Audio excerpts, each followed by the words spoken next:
Hello? Hello? What is up? Can you hear me fine? Yeah, a little bit of static when you talk, but it's only on voice activation, so that should be fine.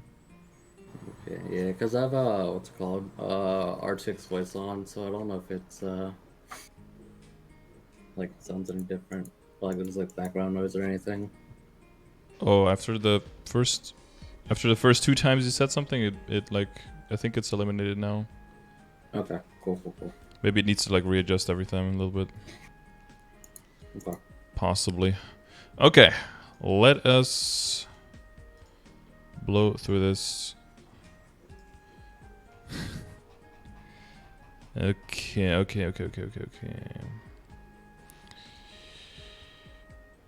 We got this, and then the one picture was a little bit fuzzy, right? That's why you sent it separately? Yeah. Yeah. You can open a new tab and just zoom in. Should be Yep. okay. Yeah, it looks fine like that. Yeah, at first I was like, oh god, if there's like two giant albums of stuff, but then it made a lot more sense when I went through this one and I saw like, this one looks a little bit blurry. Alright, so you have a Pathfinder. Yes. That is level 211. And you are just moseying on through the game. I can see you already got some, almost all of the Abzo stuff. I finished 6-piece or 5-piece. I got my 5-piece? weapon and cape last night. Mm-hmm. And I'm waiting until 5, 10, 15 to start a penciler cape with an E-pot and transfer it over to the Zachem, then to the Epso cape. Do you have one Sakum cape? Yeah. Oh yeah, okay. Yeah, I didn't want to blow it up. Yeah. Well, I mean, yeah, 5, 10, 15. Yeah. It makes sense. There's like a small chance you blow it up, but it's not a huge chance up to 17, but you don't want to have to safeguard either to not risk that. Yeah. So yeah, that makes sense. And I didn't want to like buy an E-pot or do my U-Garden runs either to get an E-pot scroll Mm-hmm. for the cave. So I just had a spare penciler cape lying around. Oh yeah, well yeah, you can get one at any given time, right? Yeah. Shouldn't take too long to just go up to a map and pick one up. Okay. All right. So let's incorporate that into the stuff when we circle to it. So right now, are you like playing all day every day, or do you have like a regimen? Just probably all day, every day. I'm usually on my other characters, leveling Legion. Mm-hmm. Yeah, but You're finding the yeah, balance between Legion and main character. yeah. I mean, like after reset, I usually run through my dailies, and then I do the bosses, and then I just get off my main, and then go level Legion or something. Mm-hmm. So which one did you pick for the event this week? The double symbol. Mm-hmm. So you can make 'Cause, some big gains on this guy. yeah, because I'm also doing my dailies on my Adele and Kana. Okay, so 3 characters are getting double. Yeah, and then That's I'm good trying to value. get my Demon Avenger to 200, so I can also do that. Okay. Too. So it can get to 210, or to also do other stuff on? Cause I opened some the Rise boxes on and I got some symbols and node stones. And I thought it was gonna be a waste, Mm-hmm. just not use them. Mm-hmm. So I was just planning getting it to 200 and just like not like playing on it anymore. That's how they Or, get like, you, right? yeah. They give you free stuff, but then in order to make use of the free stuff, you have to go level. Yeah. That's how they get you. Yeah. So I was get just moving. wondering if I don't know if I should like train my main, because my other friends are like a lot higher level than me. Mm-hmm. They tell me to like train my main to like at least latch and stuff. But I kind of want to like train my Kana, so because I don't like feeling broke all the time. Well, the one great way that you cannot be broke all the time is if you stop spending your money. True. Um, Got Star Force event coming up. yeah. No boom room and stuff. There's always an opportunity though to throw your money at something. So it's gonna be a combination of patience on the one hand and oh, you guys can't see any of it. Nice. Patient on the one hand and yeah, kind of prioritizing. Like, do you want to spend on something? Like, do you want to or do you need to? Right? Yeah. Because like speeding up into Abso and going for 17 there, that's like a lot for someone around your level. So that might be that like disproportionately a lot of money is going towards that. But that probably also means that you can probably sit on that for a while and still be able to kill quickly around the map as long as your arcane power and your boost nodes catch up. Okay. So there's a few things with the event going on right now. So if you go for the extra symbols, that's definitely nice if you're doing dailies on 3 different characters. But you also gotta wonder, or if you want, even if you want to do it on a DA or something. But if that's fun for you, then that's fine, right? But you also want to make sure that it doesn't take too much time away from being able to progress with your main character compared to the other events. Okay. Because, well, so now you have 1 week of double symbols, right? And you won't get any extra nodes until like day 4. Well, no, probably later, right? Because how many points do you get per day from the fire thing? I got 120 yesterday, or 120. I think it's 120. Yeah, so extra 20 from the firecracker thief, whatever, fire thief. Yeah. So 5 days until you get to rank B. So then on day 5 and then day 6 and day 7, so you have 4 days of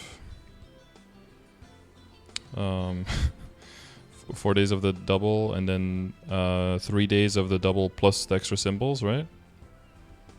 Yeah. So you want to make sure that on day 4 that you cap on points first and then rank up and then grab the dailies. Okay. But those extra nodes will probably be helpful, right? Because, well, before we like really get into this stuff, what is your goal right now? Like, are you trying to catch up to friends, or are you just trying to chill out, or are you trying to boss? You're trying to mob? I just want to catch up with friends. Eventually, I want to do like word blooming with them. Mm-hmm.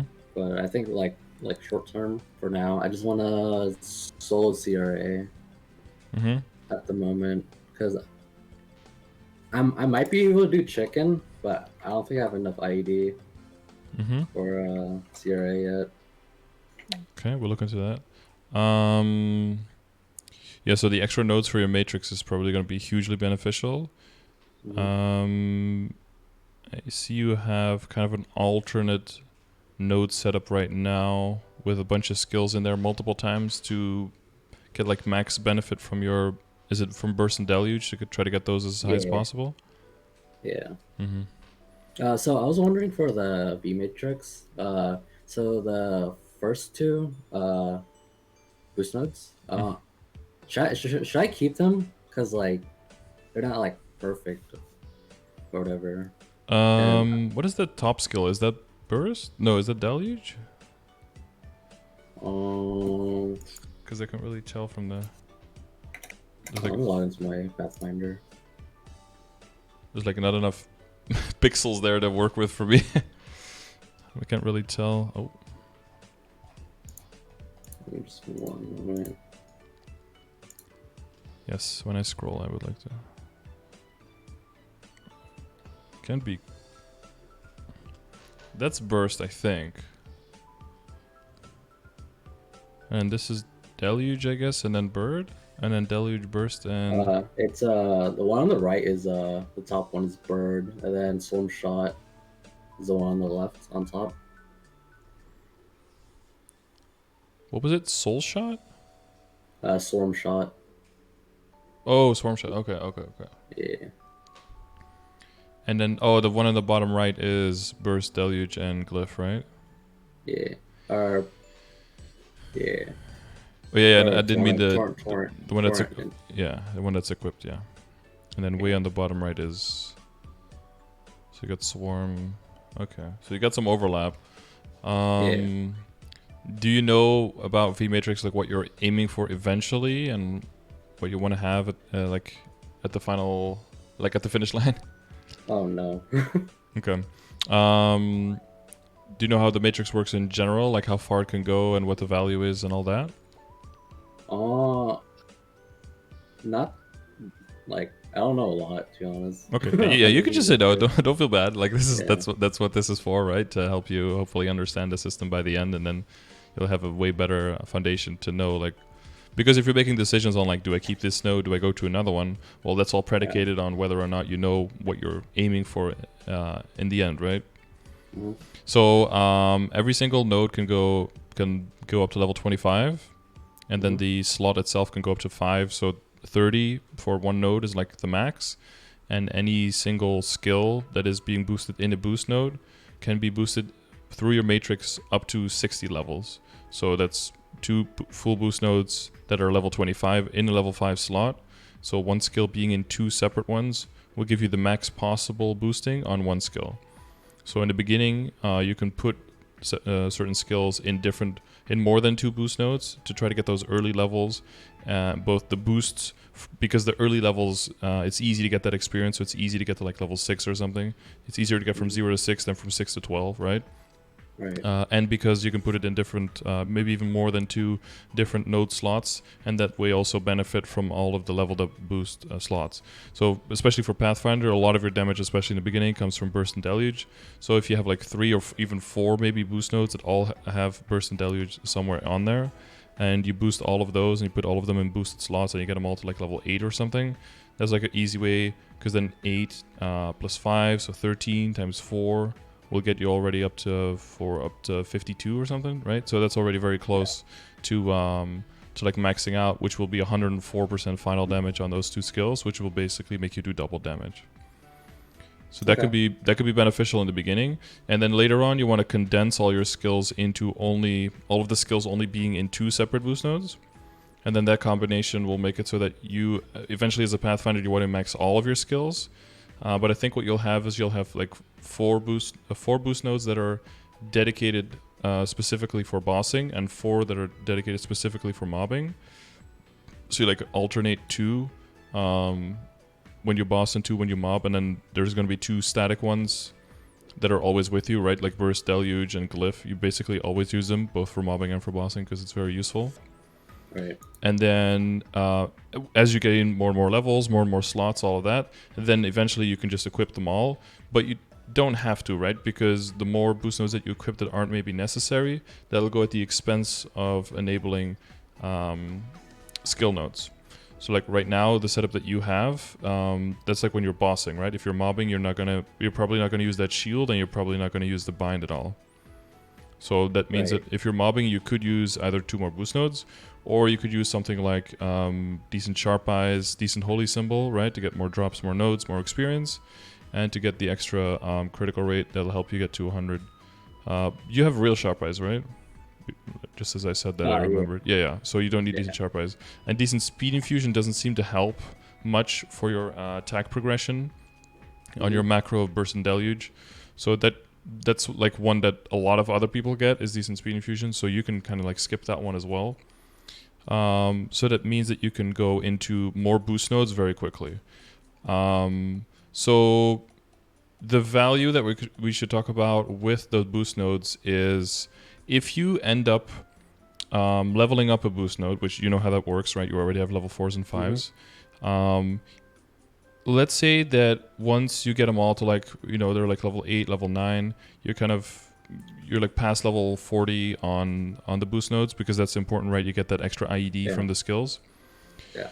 And then you start looking for your perfect trios, which basically means for you, every single skill could be a perfect trio, but it depends on how picky you want to be with grouping the bossing and the mobbing ones together. The more picky you are there in the beginning, once you actually get that set, it'll give you more freedom for the other skills. If you're not so picky with that, maybe if you end up leveling very quickly and you just end up opening more and more slots and it doesn't really matter that much, you can equip anything you want anyway, then you'll just be done with that faster. But it's still important to know what the top skill is, right? Because you still want to gravitate towards the top skill of your perfect trinodes in the end, being the same top skills that you already have now. Because then you can just use your current node as a boost node for the other one, and you will transfer all of the experience with it. If you end up with perfect trios that don't have the same top skills as now, you might have to extract these that you have now. And when you extract, the higher the level you are, when you extract, the efficiency there on the shards that you get back is very, very low. So you'll still want to kind of like puzzle around these skills. Does that make sense? Okay. Yeah, I think so. Yeah, so that's like for short term, and then for midterm and possibly for long term when it comes to the nodes. But yeah, in general, you just need like a bigger income in nodes.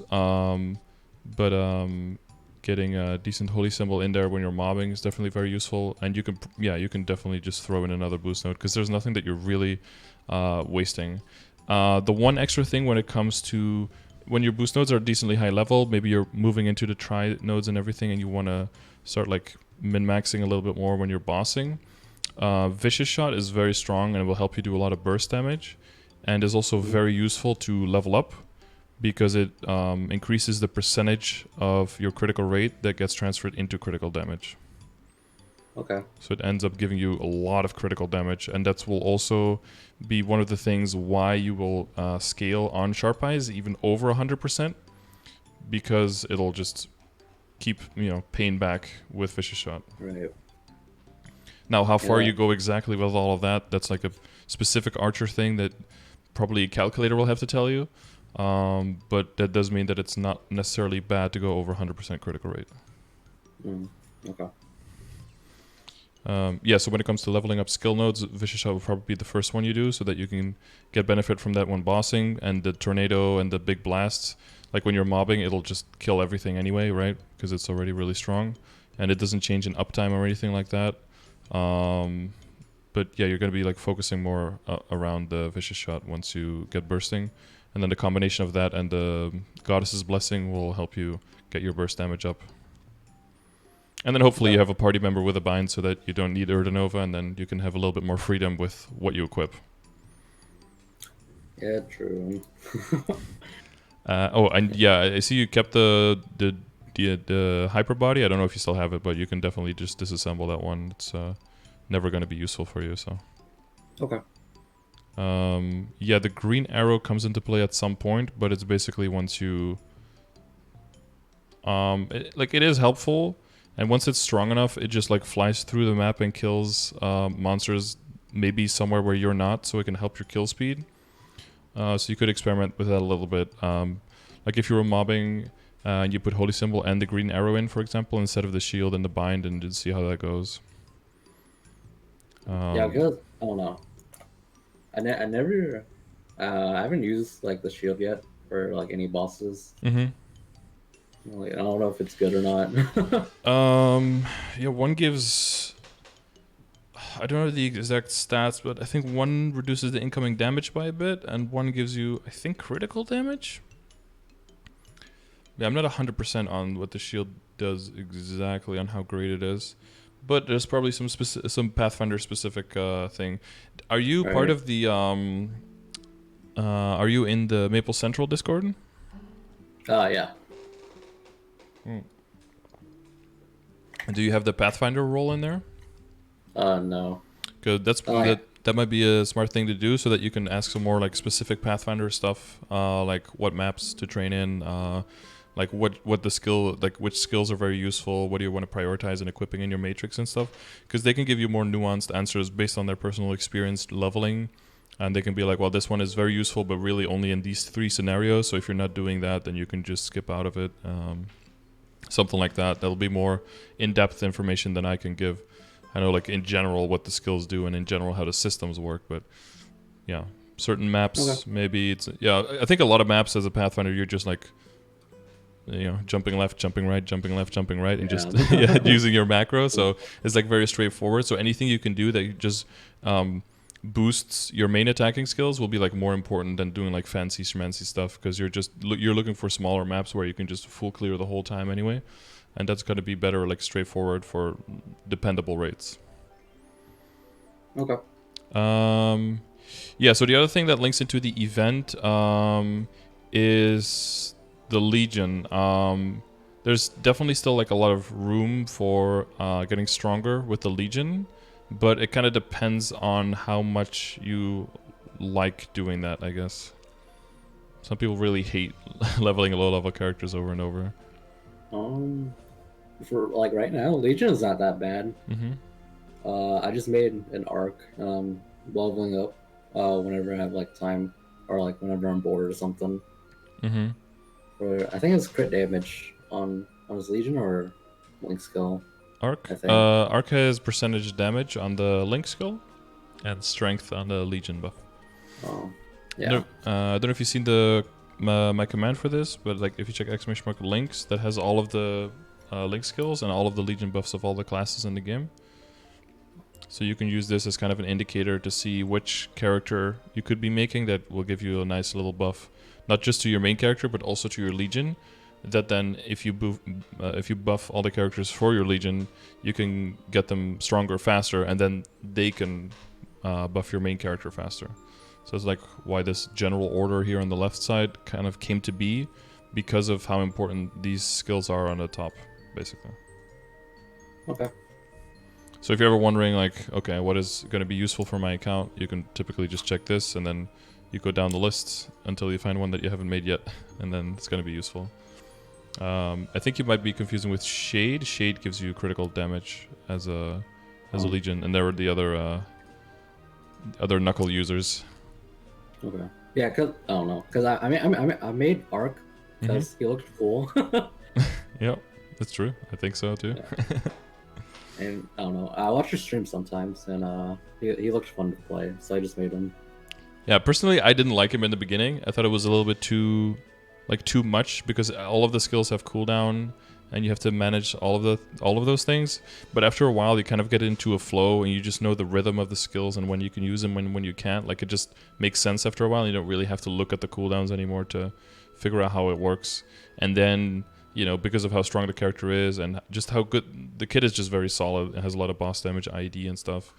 And then, But I'm kind of almost getting the feeling like that even though you're pretty committed, or like you're pretty deep in with the Pathfinder already, that you're still kind of looking if maybe there's another class you like better, or you're still kind of looking for maybe another main, or is that a bad impression I'm getting? Yeah, I saw I think it was like a Dark Knight solo Hardwell on Reboot, and I thought it was like the coolest shit ever. So I was like thinking whether to switch to Dark Knight, because this is like I'm coming back from to like I haven't played Maple in a long while, and I just came back last month, and I just had like a Kaiser, a level 86 Kaiser, and like 100 mil on Reboot, and before that I played Dark Knight on Vera. There it is. Okay. Yeah, I don't know why, but I thought the third job, like the spinny like attack, La Mancha Spear, yeah, it was like the coolest shit ever. So I don't know, I might switch over to Dark Knight. I thought it was too until I used it, and then it's so bad. It does like no damage. Yeah, but it looks, dude, it looks cool as shit. I agree with you, but like it's so bad.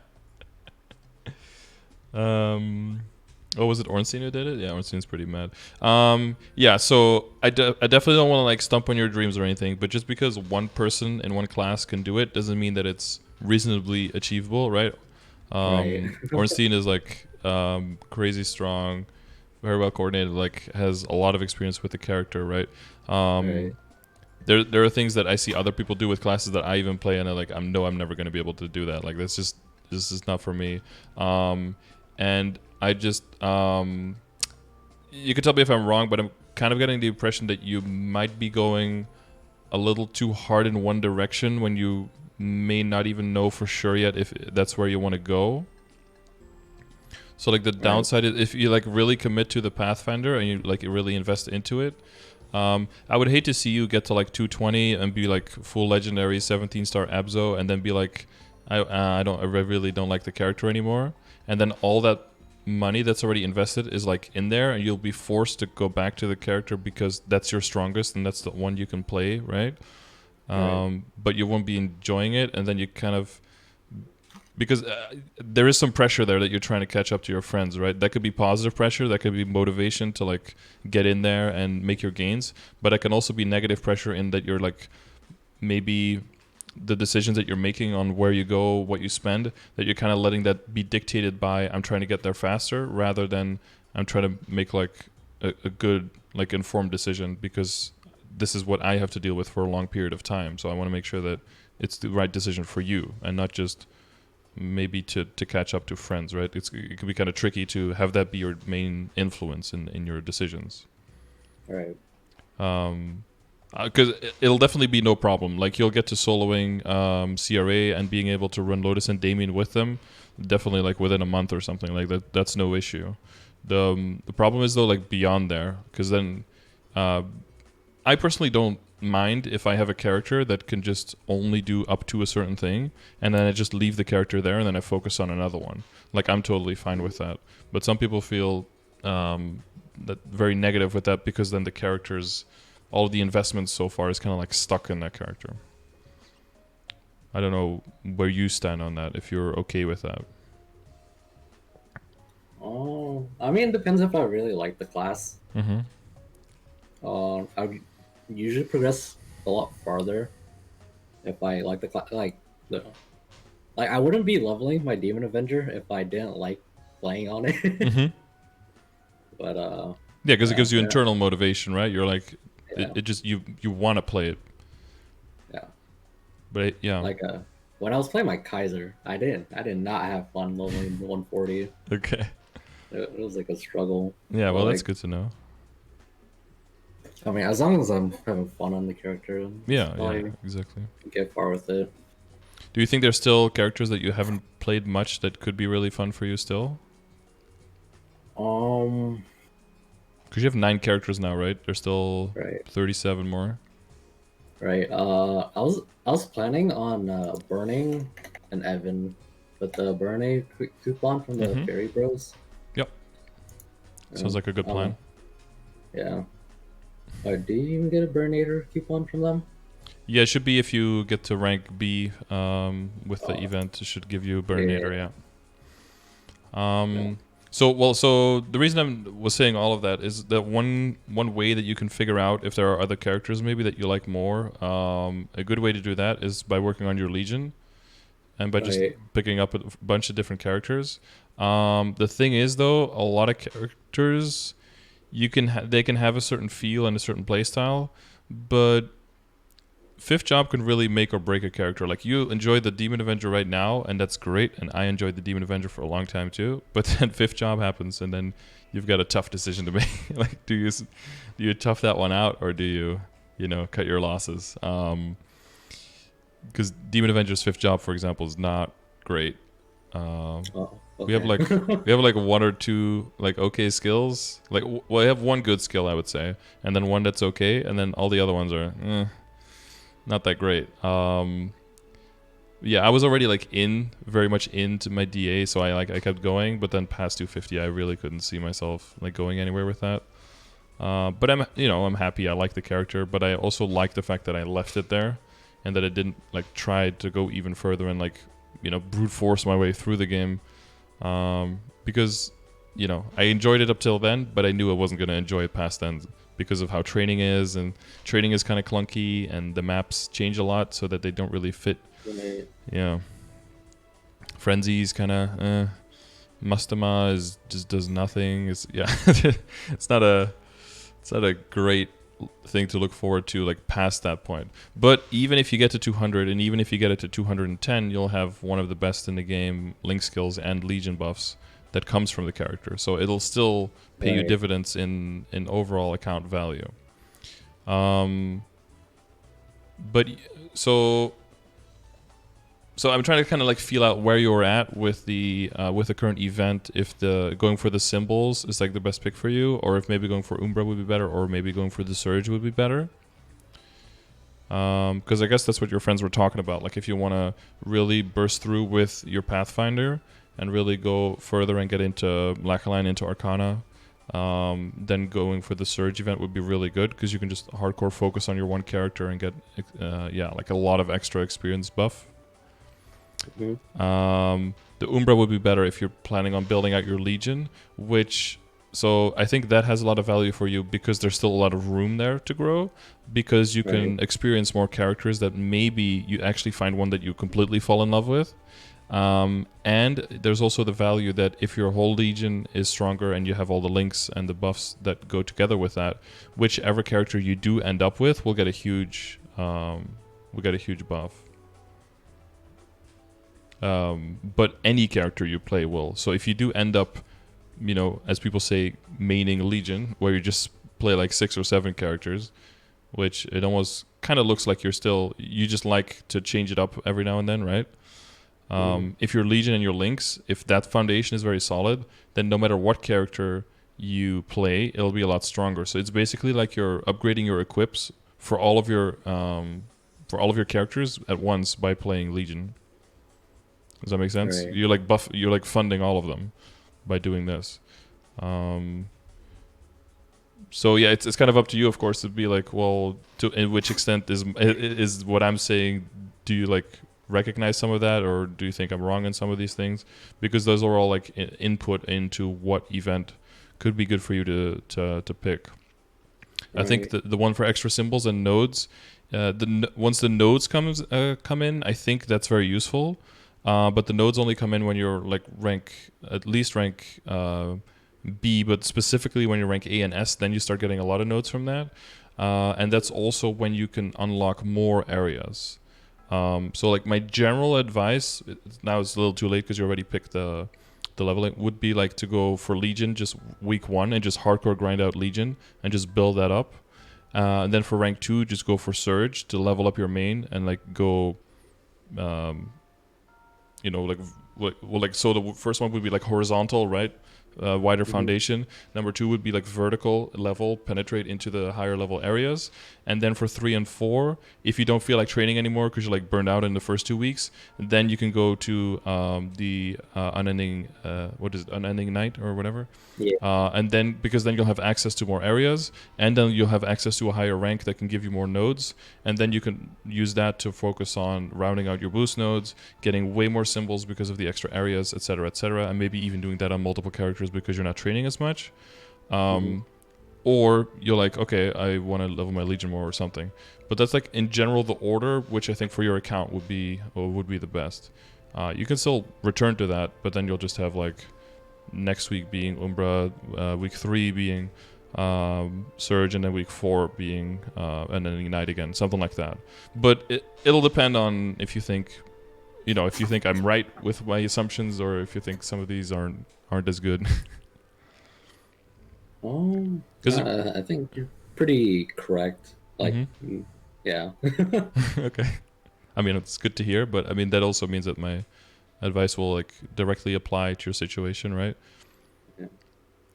I'll probably Yeah. level Legion next week. Mm-hmm. Or I start leveling Legion like this week and then finish it next week. Yeah, in a way, it's also good to build on your symbols now, right? Because then that means Right. that once you get to the 3rd week, if you go for Surge, then that means you'll easily have all the arcane power to get into the highest level area wherever you go, which with whatever character you want. So you have the Adele nearly at 210 as well. That character is just broken, right? Yeah. I mean, Adele is like the warrior Pathfinder. I feel like pretty similar. Like you just have 2 skills and you just keep those up, and then everything just kind of dies around you. Well, Except the 5th job is, I feel, way more impactful than the Pathfinder 5th job. The I extra don't know. blades and ruin. Yeah. Honestly, I think what's it called? The the Delphith job, the one that sums up all those swords. Oh yeah, like Infinity Blade or something. Yeah, yeah. That's like the I think that's like the coolest skill I've seen in this game in like forever, dude. Yeah, it's Like kind of. with I with the wanted a skill music and like that shit. for. I wanted a skill like that for Demon Avenger, but all we got instead was Dimensional Sword, which that's probably our best 5th job. But then I was like, why don't we get something like a Storm of Nether Shields? You know, that would be so cool. And then I saw Adele coming out and the skills, and I was like, oh, that's why, because Adele already has it, so they don't want to give like the exact same skill, I guess. Yeah. Unfortunate. So I feel like Adele is kind of the class that Demon Avenger was kind of meant to be. You know, like you have the swords flying around, which is like the Nether Shields. You have your main attack skill, and then you can kind of manipulate the swords with your other skills. Yeah, and then with 5th job, you just summon a bunch of them and you empower your stuff. Yeah. Okay. Yeah. So from what I'm getting, so I should focus for now. I should focus on building my legion.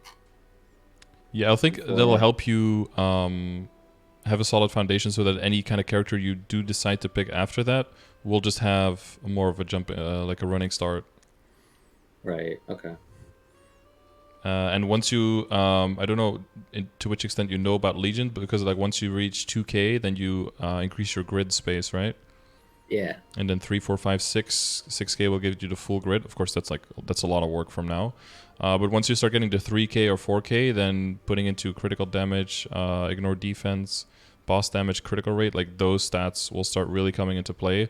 And the combination of the stats you get from the link skills plus those will help any character you play to have a foundation of, as soon as you go on there and you change your legion and your links up to that character, you'll pretty much always have 100% critical rate, have pretty high critical damage, and you'll be able to train way more easily on them. So whichever new character you make is just like a level 5 character is just going to be as strong as like a level 60 character or something. You're just going to be like rolling over those early stages, and that's when the legion really starts rolling. And then you can get from there from like 4K to 6K pretty easily. But you can do that off. You could do that off event as well. But if you get that early start where it's kind of troubling, right? With every character that you're starting up with, is like oof, like you got to start really from zero again. But once that starts rolling and that legion starts coming in, it's gonna feel a lot better. That's why I think just like 1 week of Umbra, if you go hard during that 1 week, it's probably good enough to get like a really good, jump start there. Okay. All right. Yeah, and if you want to know which one's the level and what order, we already talked about the command. The matrix is clear now as well, I guess. I'm working on a command with all of the boost nodes you want to aim for all the classes in the game. That's under !V matrix. I posted it on Reddit, so probably I see a lot of people were replying to it already. So I'm probably going to go through that today or tomorrow to take all the feedback from everyone and make sure that it's up to date. So like depending on what character you end up playing, and if you just even if you just dabble into level 200 and into the V matrix, then that'll help you out to see where you can get because the difference between no boost nodes and maxed is 120% final damage, which is enormous. And if you add on the extra bonus damage from arcane symbols, like that's where basically all of your damage comes from. That's big. Okay. Yeah. Yeah, it's pretty huge. Okay, so that's your range right there. Your stats. Okay, are there, besides the things we already talked about, some things in the game that you feel like you could use a little bit more explanation on, like systems in the game or... Flame and flame scores. Mm-hmm. I think I have a rough idea how it works, but like... Mm-hmm. I don't fully like understand it. Yeah, so when you flame an item, there's just like a bunch of numbers that show up, and it's not very intuitive to understand, okay, that means that, the potential of this item is X, and then this outcome of the flame Y is therefore, more than 50% or less than 50%, and does that mean it's good or good enough? Like, it's very tricky to evaluate the quality of any flame on any given item, right? if you don't know what the possible outcomes are. And then if you go into the numbers and you look what the best possible outcomes are, those numbers are astronomical, but you don't really know what the odds of those are and if that's even reasonable to take as any kind of guideline for for the outcome of the flame. So instead what I do is, based on just experience for myself, outcomes that I've seen from other people, and what in general seems reasonable. So it's all like, just it's like a lot of guesstimation.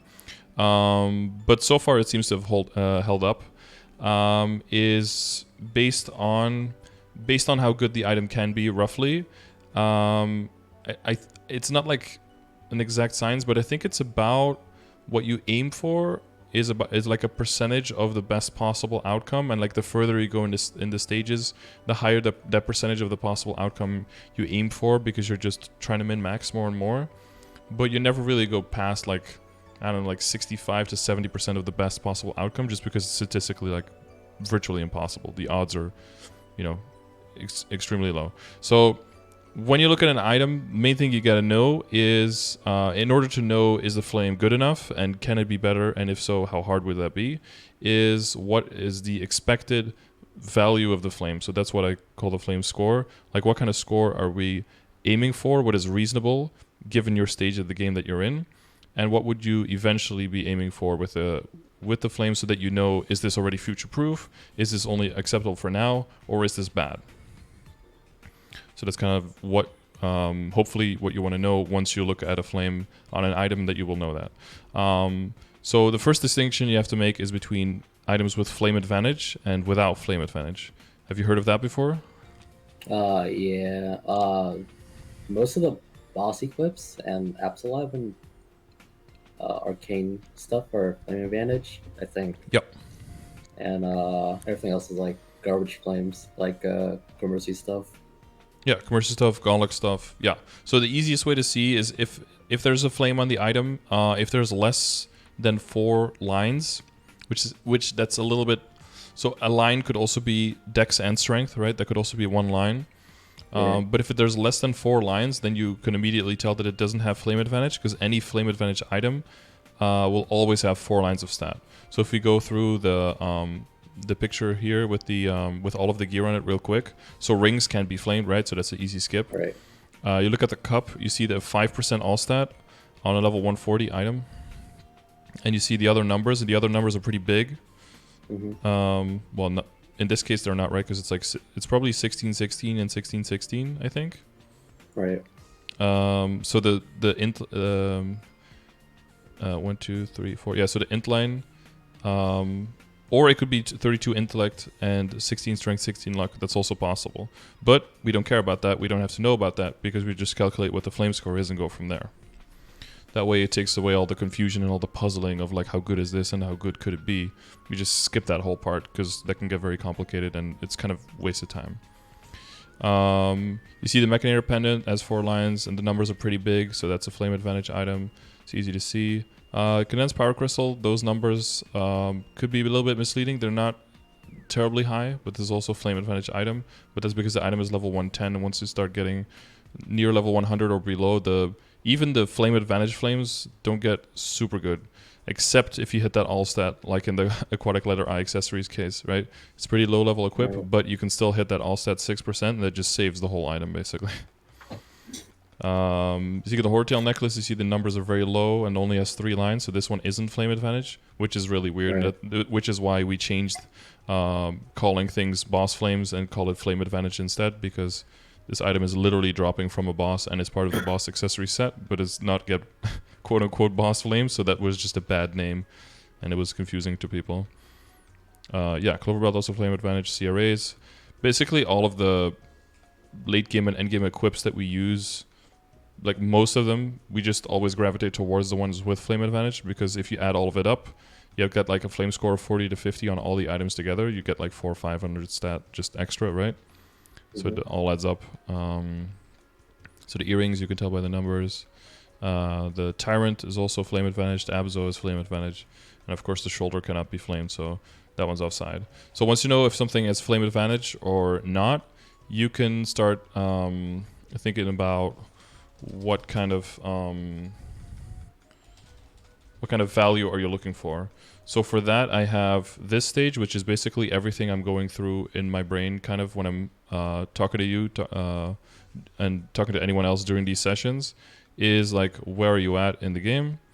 So you're like approaching the end of the mid game, at least according to my to my classification, I guess. And then what are all these stats here, and like where do you fall in line with all of these things? It's kind of where you're, yeah, because you're trying to do this, right? You're trying to do hopefully CPEP, solo CRA, Lotus Damien Party. Like that's the goal. That's what you want to reach, and that's roughly what you wanna, what you should be able to achieve once you get to like 220 end of mid game. Right.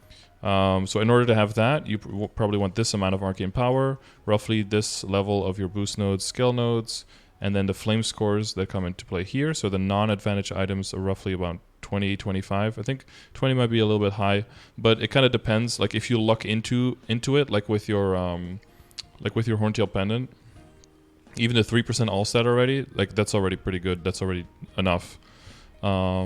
But another one that has like, I don't know, like 16 stat or like 20 or something, that could also be good enough, right? Because it's really close to it. But what you'll see is that the discrepancies in the numbers, where am I looking here, gets pretty big between, percentage-wise it stays about the same, but the flat number changes a lot, right? Because like in the beginning of the stages, like 15 to 25, it only goes up by about 10. But for flame advantage items, you go from 40 to like 75, you basically double. And then in the next stage, you go up to like 40, 42, and then the flame advantage items go to 100 plus. And then eventually on arcane stuff, you end up with like 140, 150 flame score if you're trying to min-max things out. And the non-flame advantage, like if you get low to mid 50s, is basically like endgame worthy. So depending on if you know what type of item it is, this flame score is like roughly what you want to aim for. That being said, flaming is something that goes on a little bit on the sidelines, right? If you're bossing and you get a flame, or if there's an event or there's a box with flames, Right. and you can go a little bit harder. But in general, you don't really throw money at flames in any like given day because there are no events around flames. There's no flame discount event or anything. But there are Star Force events, and we're DMTs, but you know, there's cube sales sometimes, right?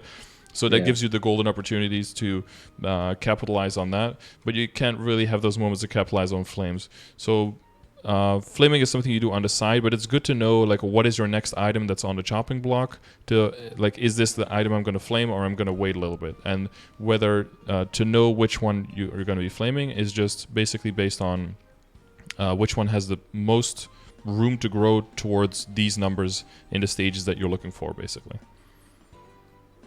Okay. Does that make sense? So if you have like a CRA piece that is at 50 and you have Horntail Pendant that's at 24, well, that's a no-brainer, right? You go for the CRA piece, way more room for growth, and there's also a way higher chance that whatever flame you do get, if you only have a few flames to use, that it doesn't really drop down as much. The one thing I will say though, if you're going to be flaming, make sure that you always like get a few flames. Never just throw like one flame on something, because there's like a 95% chance that your outcomes are going to be worse. Typically what I do is I just hoard flames and like throw them in storage until the first flame is like 24-hour expiration, and then start flaming. And then if you're close to what you already had, or it's only a little bit better, but you're close to running out of flames, then you can just settle and then just do it again later, like 5 or 6 days later, once that last flame starts expiring again, like that. Yeah, but of course, as long as you have like the general idea of like which one's which. So if you don't know 100% which item has flame advantage and which one doesn't, you can check the flame command that has a link to the guide, basically everything I'm talking about right now, and also to a post on South Parry, which has all of the flame advantage items in there. So you could just look, and if you find the item, then it has flame advantage. If you don't find the item, it doesn't. And then the other way I told you, like if you see 4 lines of stat, then that's like a giveaway at that point. So now we get to the point, like, what does the flame score actually mean, right? So what has value for your flame score? So that's basically this little grid right here.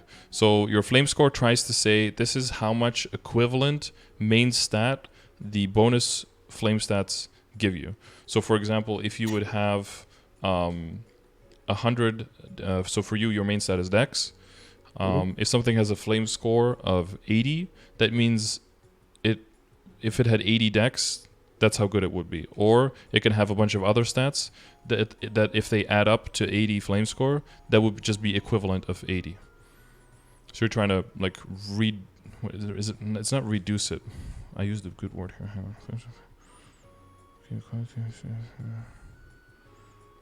Yeah, expressing the value in proportion to the main stat value. Yeah, there you go. Amazing. So so this means if it's a higher level item, you will aim for a higher number, because in the same tiers, the same rarity of outcome in higher level items represents more stat numbers. So you will have higher expectations. So that also means that since every flame has the same value, but depending on what item you use it on, it can have more value. So the general order is you flame your weapon first, because there's a lot of weapon attack that you can get on there. And then you go by flame advantage highest level items. So that would be Abzo, CRA, that kind of stuff. And then your pink holy cup, those kind of things. And then you go to lower level items that have flame advantage. And then you go to high level items without flame advantage. And then you go to low level items without flame advantage. That's like the general order in which you would flame things. Okay. Because, yeah, that's where the expected value, that's where you get the most bang for your buck, basically. Does that make sense for flames? Yeah, it makes, yeah. Okay. So there's slightly different numbers where you're going for late game and end game. Oh yeah, that's the one thing I didn't mention yet. So the reason that this score comes to be is because once you get everything kind of settled in these stages, right? You kind of approach all these numbers, and you get here into late game and end game.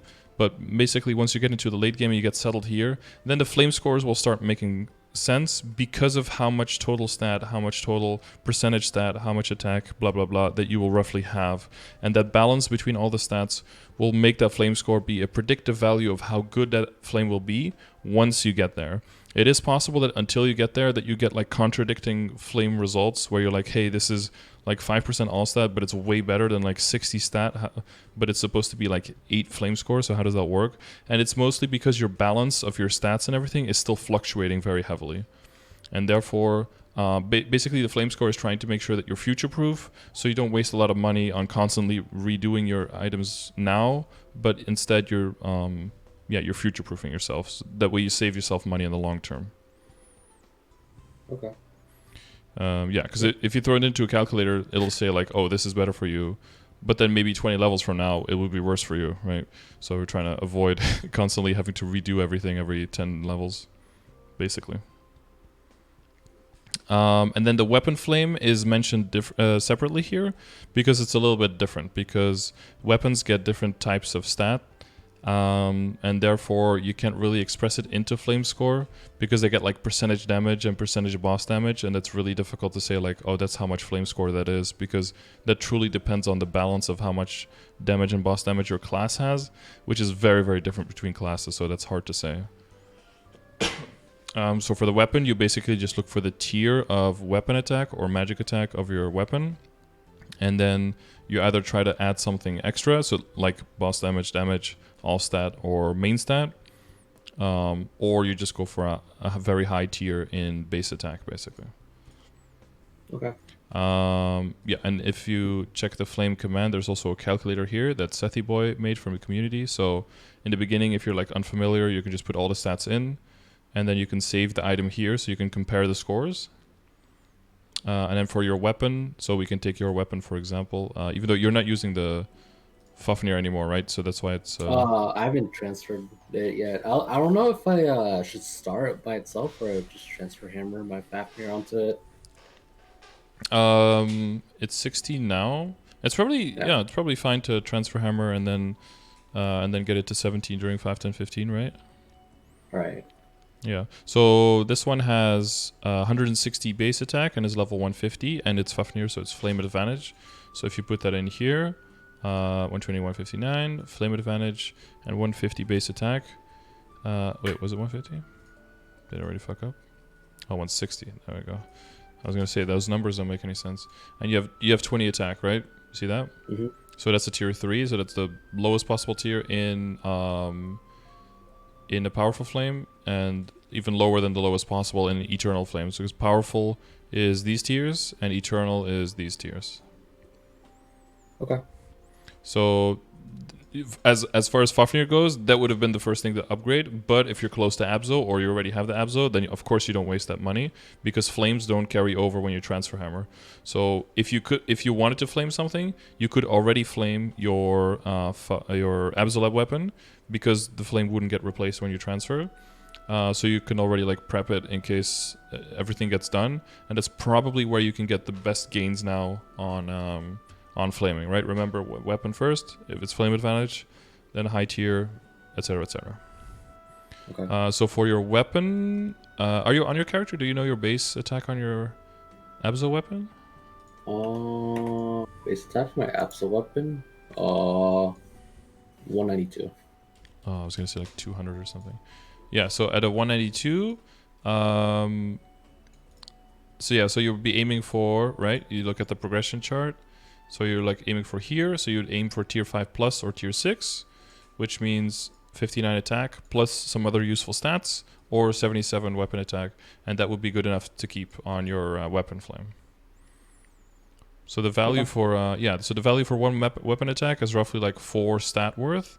So you can see that by going for 77 attack, that every stat is worth 4 stat, right? So that's like 300. It's like 280 and 28. Like, so that's like 308 flame score, which is probably like the flame score of 6 other characters, 6 or 7 other items combined. So that's why that flame is so important,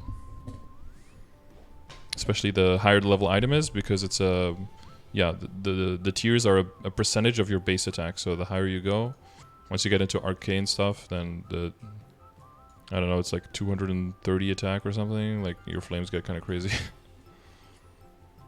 Okay.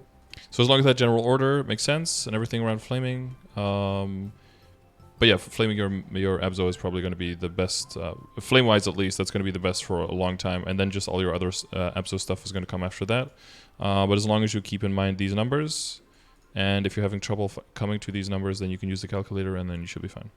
Does that explain everything surrounding flames? Yeah. Good.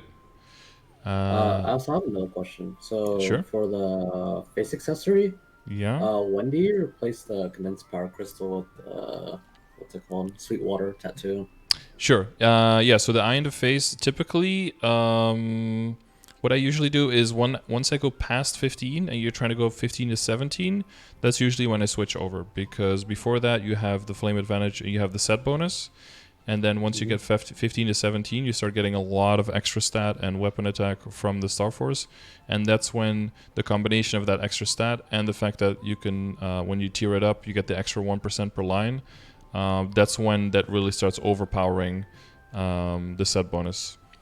So basically, once everything is 15 and you're starting to push beyond, I would switch out. Okay.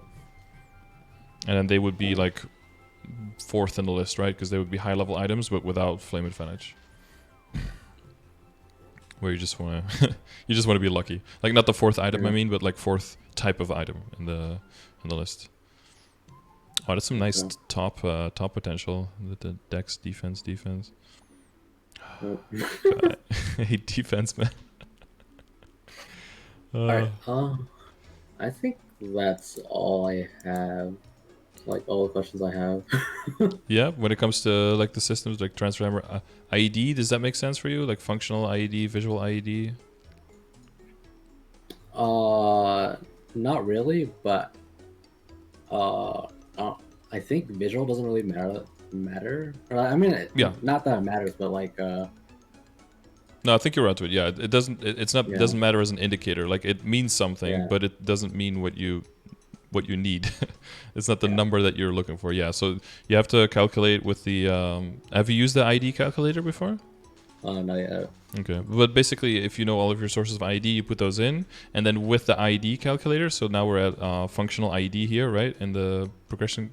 So you want to aim for 92% functional IED. That's specifically for CVAL and Lotus and Damien.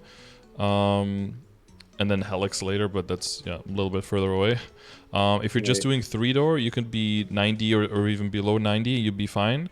But for Vellum, you want to be at least at 90, and then for Lotus and Damien, you want to be at least at like 92 if you want to be in a party. And then it's kind of keep going up and up and up. just because of how good IED is. But yeah, you know how IED works and how it's calculated and everything? No. Okay, so when you have IED, every source of IED is calculated individually, and it basically gives you, if it's a 20% line, it gives you 20% of how much you still need to get to 100%. So if you're at 80% and you add a line of 20%, then you add 20% of the missing 20% from 80 to 100. So that means that 20% of 20% is 4%. So you go from 80 to 84. So every next line will be a percentage of a smaller chunk and therefore will give you reduced efficiency. And that also shows you that every large chunk of IED is very valuable because it gives you a bigger percentage of a bigger amount every single time. So if you have two lines of 20% when you're at 80%, right? The first one gives you the 4%. And then the second one gives you 20% of the 16 you're now missing, which is 3.2. So that gives you from 80% at the beginning to 87.2%. But if you had a 40% line instead of two 20% lines, you would get 40% of the 20% that you were missing from 80 to 100, and that would give you 8%. So you would go from 80 to 88 instead of 80 to 87.2. So you see there's more efficiency in bigger chunks of IED. Not only mathematically, but also because two lines of 20% take up two lines, but one line of 40% takes up one line. So not only is it more efficient it's more efficient in both ways, basically. Right. Does that kind of make sense? Yeah, it makes sense. And so whenever there's a source of IED that doesn't go directly at the cost of percentage attack or percentage boss damage, you usually want to go super hard on that. Because IED does scale very well later into the late game and into the end game, and it'll just help you with those higher defense bosses like Helix, Lotus Damien, and even Vellum. But like, yeah. So that also links into once you get that bigger Legion, right, and you can get more points in IED. If you just unlock the outer grid at 2,000, you'll see that you only get access to 5 pieces? 1, 2, 3, 4, 5, 6, right? So that wouldn't be very valuable to put 6 points into ignore defense because you could just gain one small line of 6%. But once you get to 3k, you can do 6 and 7. You can get a chunk of 13%. That's already pretty nice. And then you can go to 21, then you go to 30, and then you can go to one chunk of 40% IED. And that's when it starts getting really, really juicy. And because you have access to that, that typically makes it so that you may or may not even have to rely on a line of IED in your equips. You may have to do that a little bit in the beginning, right? Because you're still building up your Legion, etc. And the sources of IED are still pretty limited. But then once you come into the superior Gollux accessories, right, with the big IED bonus there, once you get your link skills higher, once your Legion has access, then you can get so much IED. Maybe you get some for familiars, etc. You get more hyperstat points, etc., etc. Then some classes may be able to just like completely redo their weapon secondary and emblem to not even need any IED there.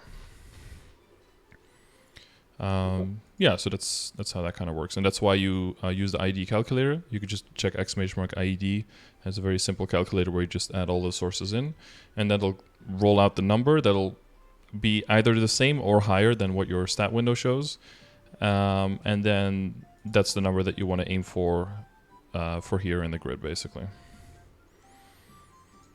Okay. Yeah. Cool. Are you aware of like familiars and what those can be kind of useful for? Yeah, I think. So I have a question. So you know those I think you get the booster packs from the familiar shop, right? Yep. So when you get so I was training at Fez 2 and I got a bunch of the familiar cards. Yep. So what do you like what's it called? Disenchant? Or extract? Or do you Extract, extract yeah. all of them and like just buy booster packs instead of leveling? Yes, you probably want to open them all if you're still looking for useful cards, right? Mm-hmm. To see if there's anything useful. And like, do you have the familiar? I think the only thing you're looking for is either healing, drop rate increase, and IED, and then possibly boss damage. But that's like, those are really like the only stats that you're looking for. Healing, drop rate, IED, boss damage. Yeah. And if it doesn't give you that, then you can just extract it and then buy booster packs with that. Yeah. Okay. Once you have enough familiars with those lines, and you're really still farming, you could also transfer some of the cards before you open them to another character and then open them there and then extract them there, because the limit of like 1 booster pack per day is per character, not per account. So you could, if you're really like hardcore farming for cards and epics and stuff, then you could buy them on multiple characters if you wanted to.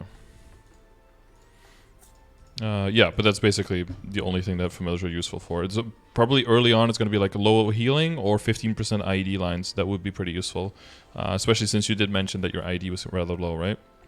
Right. So like if you can get 1 or 2 IED familiars get unlocked, that would be very helpful for you early on. Yes. Okay.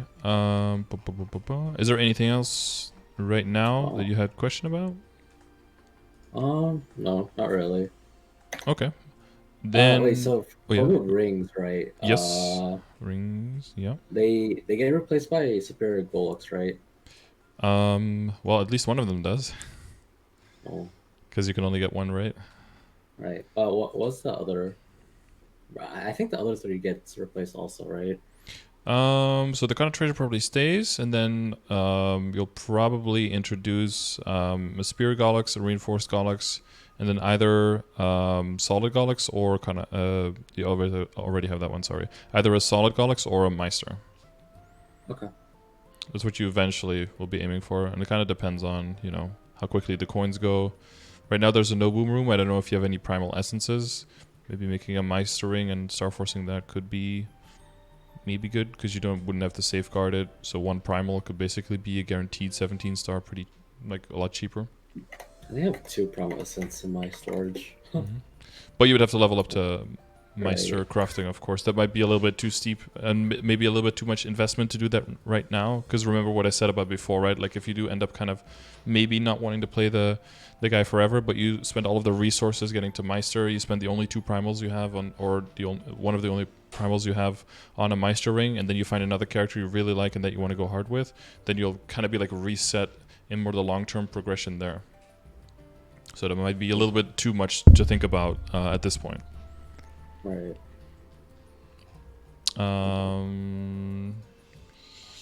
Yeah, okay. I'll look at your stat windows, see where you're at. So for invulnerability, have you looked into that at all? I had attack speed +1 level, I think. I think I accidentally rolled it over. Accidentally, oh shit. Yeah. Well, it's not too bad because attack speed +1 doesn't do very much for you. Because you're like animation locked on how many times you can actually attack in a certain amount of time with your macro, so it's not even that bad that you rolled out of it.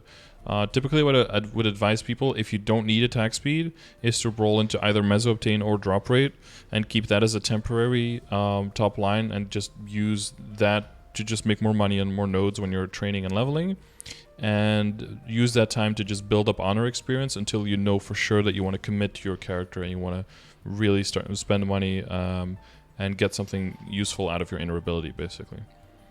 So if there are circulators somewhere, or there's a sale or something, that could be something you look into to just use circulators, or if there's 50% off, for example.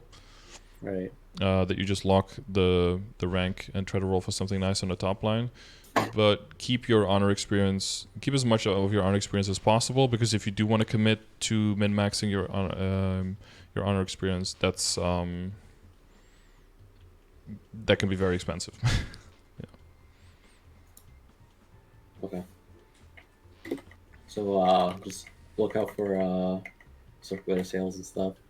Try to roll We haven't had a circ sale in a long time. I don't know if we're ever gonna get one, but that would be the opportune moment, yeah. Or if you know, like let's say like you're going for surge, like you're gonna be playing like a lot of hours, you're really gonna train your character, then it might be good before you start doing that to roll like a line of meso or a line of drop to get either more nodes or more money. Okay. Your hyperstats are Is the crit rate that high to reach 100%? Before I finished my Phantom Link, yeah. Mm-hmm. But once I booked Phantom Link, I hit 100. So I could probably change change Yeah. my hyper stats around. So if you check exclamation mark crit, there's like that. Those are all the sources of critical rate. So between all of these, so your hyperstats is a very powerful source, but hyperstats also translates into other stuff, right? Those points can go into the other things as well. So in that sense, there's like opportunity cost to putting it into critical rate. But some things that don't have opportunity cost, for example, is certain. So link skills also do, but the Legion members, for example, like putting a Night Lord and a Marksman and the other ones that give you critical rate. Like most of these don't really have that much opportunity cost. Link skills do a little bit, right? Because you have a limited amount of slots. You also have a limited amount of characters you can put in your Legion, but there are so many bad ones for Legion that you basically always have these in eventually once you get like a decent setup. So so decent sharp eyes, that's not useful for you, of course. Invulnerability could also give critical rate, but you know that's like a min-maxy pretty late thing. Your soul buff could give them, you know. Familiars could give a little bit of crit rate if you're lucky. But even just like losing 4 points of critical rate or something from your hyperstats when it's already at level 11 could translate to basically getting your ignore defense all the way up to being more impactful, right? Remember what I said before, if you have one larger chunk of IED, that's more efficient. So if you can already take a source that you have of IED in your hyperstats and increase that one, that's better than starting from 0. And it's better to go from 5 to 10% in a source than to go from 0 to 5%, right? So probably would advise to redo those hyperstats to make sure that buffed you reach, because now unbuffed you're at 100% critical rate, right? So that's without sharp eyes even. That's with the Phantom Link though. But you have plenty of space to use the Phantom Link, right? It's not like you're that they're like fighting for survival here, right? Yeah. So you would, for now, it would be reasonable to have. If you have a bowmaster or a marksman, you can also link those into the adventure curiosity that you have. You can stack those here, so that will give you some extra critical rate as well. So between that, the focus spirit and the phantom instinct, those will stay with you for a while. So you would want to aim for hitting 100% critical rate when buffed with sharp eyes, because sharp eyes has 100% uptime. And then I would take as many points out of critical rate as possible there and redistribute those between boss damage, ignore defense, and critical damage. Okay. So I would get all of those to like 8, and then go from there, and then see how many points you have left. But probably focus on ignore defense and boss damage. Well, you can probably do them pretty evenly. I think you can probably get them all to 9 if I had to guess. Yeah, not 100% sure on the points, but like definitely all 8, and then maybe like 3 of them to 9, something like that. And that'll be a better distribution. Like your boss damage will see some increase, because the boss damage starts getting 4% per line once you go past level 5. That's pretty nice. And the ignore defense will go up by quite a bit. And because you're like over critical rating right now. And then as you build, more in your link skill, more in your legion next week, then that'll start coming a lot harder as well, and then you'll be able to. That was a weird phrasing, but then that'll just give you more room to move around. And just redoing your hyperstats is only like 10 mil, so it's not very expensive. And as you make some significant changes, as you unlock bigger blocks in your legion, every now and then you're just going to have to redo those so that they match your current situation. But that should, so between hopefully getting some familiars with IED and redoing the hyperstat, that should already get your ignore defense quite a bit better in the right direction. And then the other main thing that gives you IED, of course, is the luminous link skill. That's a very useful one. Oh, true. Especially if you're doing CRA and beyond, that's very, and Ho Young, I guess, also. Okay. And since you still have room and IDs where you're lacking, those could be very nice placeholders until you get something big. The Explorer Mages also give you IED. It can stack up to 3. That's like an endgame link skill, but you'd have to level 3 separate mages and then bundle those up into one slot. So those would be good IED sources for you. Yeah, and you would have to throw it into a calculator, but I'm pretty sure that you would still need some extra IED beyond that point, and that could possibly come from your emblem. But that would mean, of course, that you have to reroll what you already have. And if I go through your equips, I feel like your emblem is already like one of the stronger ones you have.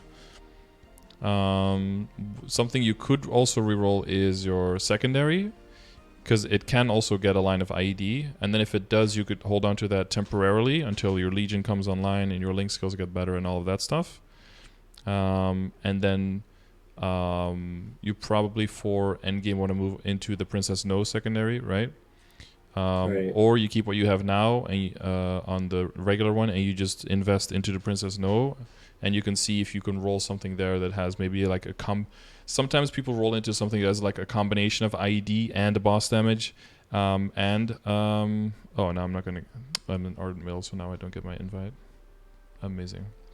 Combination of boss damage, IED, and attack, like one line of each, which is kind of like it's not what you want, right? Because it's a combination of a bunch of stuff. But it can be temporary. Temporarily, it can be really good because it hits everything a little bit, so it makes it so that you don't have to overcommit to anything else in the other items. Okay. Does that make sense? Yeah, it makes sense. Okay. But yeah, it would just be a placeholder, and then you would min-max it later.